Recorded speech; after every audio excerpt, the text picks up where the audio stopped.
There's almost nothing in parenthood that'll make a dad see purple spots faster than cooking up a delicious, healthy, nutritious meal, serving it to the children, and have them go, eh. Today in the lab, picky eaters and how to deal with it. Yuck.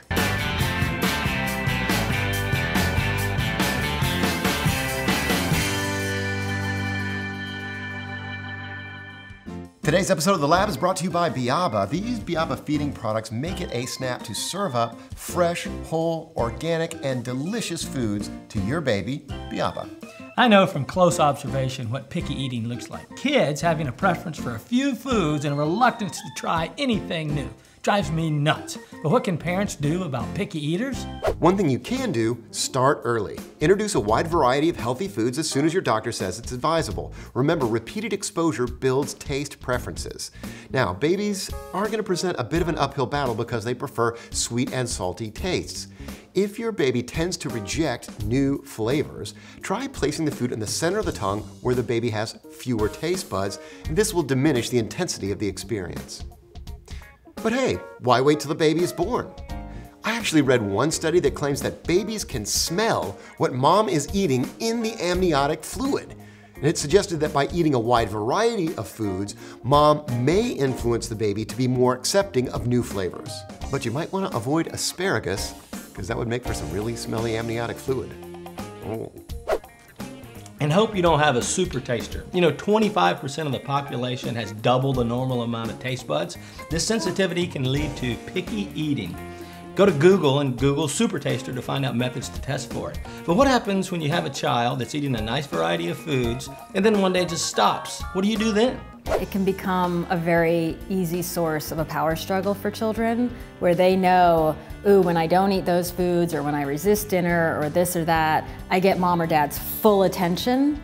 And that's really satisfying, especially after a long day when I'm tired. So if more of the attention's coming from, hey, I missed you, it's so good to be with you, wow, you're just doing such great growing, and look at all these things you're trying, that's gonna foster that emotional, that's gonna fill up the emotional belly so that the physical nutrition will just it'll come. But if all the attention's on, you're not eating, you're not eating, you're not eating, then yeah, there's a lot of incentive to not eat. If parents are making really healthy choices and they're sitting down with their children and they're eating vegetables and they're eating a balanced diet and they're modeling that if their 2 or 4 or even 10-year-old is only eating tortillas and maybe some beans and cheese, I'm pretty confident that at some point they're gonna start eating more of the foods that the family just eats. But you're not gonna get them to eat that way if you're just saying, you need to eat better, you need to eat vegetables, you need to eat vegetables.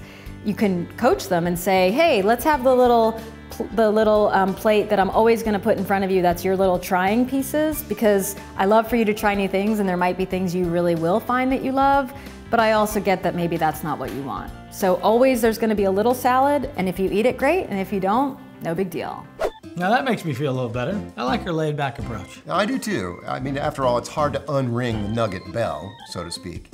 But I do think it's important to try to emphasize real food and avoid so-called kid foods as a way to not have a picky eater. After all, studies have shown that already by the age of 3, the average kid can articulate that they have a preference for fatty foods, sweet foods, and salty foods, and can identify the fast foods that will deliver those flavors to them, and that's something you want to avoid. Studies have also shown that you've made me feel like crap once again.